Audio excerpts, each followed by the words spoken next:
তো বন্ধুরা, আমি আজকে তোমাদের দেখাবো তোমাদের ফোনের হোম স্ক্রিনে কিভাবে বেঙ্গলি ক্যালেন্ডার সেট করবেন। ঠিক আছে, তো আমার ভিডিওটা পুরোপুরি দেখলে আপনারা বুঝে যাবেন কিভাবে বাংলার আর মানে হোম স্ক্রিনে যে ক্যালেন্ডারটা দেওয়া হয় ওইটা কিভাবে দিতে হয়। ঠিক আছে, যদি তোমার ফায়দা হয় ভিডিওটা দেখে কিছু, তাহলে লাইক কমেন্ট সাবস্ক্রাইব শেয়ার সব কিছু করে দেবেন, বুঝলেন।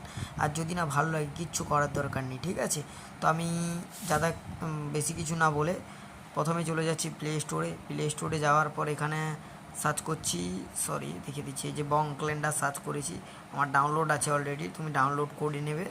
তারপর ওপেনে যাবে। ঠিক আছে, ওপেনে যাওয়ার পর এখানে ক্লিক করবে, নিচে ক্লিক করার পর এখানে, ঠিক আছে, নির্বাচন করুন এখানে। ঠিক আছে, তারপর অ্যালাউ করে দেবে। ঠিক আছে, তখন এখন আর এখানে কিছু করার দরকার নেই, সিম্পল ব্যাক চলে আসবে আপনার হোম স্ক্রিনে।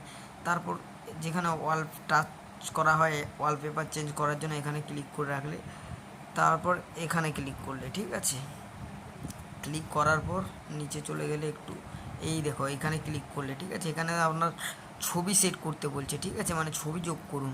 তো এখানে একটা যে কোনো ছবি দিয়ে দেবেন। ঠিক আছে, দেওয়ার পর নিচে যাচ্ছি, আমার এই ছবিটা ঠিক আছে। ঠিক আছে, তো এটা দিলাম, নির্বাচন করুন। তারপর ধরুন এরকম, এটা এই লেখাটা মাঝে আনতে চাইছেন, এখানে ক্লিক করলেন, মাঝ চলে আসলো, ডিপলি দেখাতে চাইছেন এই করলেন, বর্ডার দিতে চাইছেন চারদিকে, এটাও হয়ে গেল। ঠিক আছে, না আমি দেবো না, বাস যোগ করুন, হয়ে গেল। একটু টাইম লাগবে। ঠিক আছে, তো যোগ করুন আবার। ঠিক আছে, এখন হয়ে গেল, দেখুন হয়েছে। তো ভিডিওটি ভালো লাগে থাকলে, ঠিক আছে, শেয়ার কমেন্ট সাবস্ক্রাইব সব কিছু করে দেবেন। ঠিক আছে, আর যদি কোনো দিক থেকে প্রবলেম হয় তাহলে আমি আমার ডিসক্রিপশানে নম্বর দিয়ে দিচ্ছি, ওখানে হোয়াটসঅ্যাপ করুন, সব ডিটেলস তোমাকে মিলে যাবে। ওকে, তো বাই।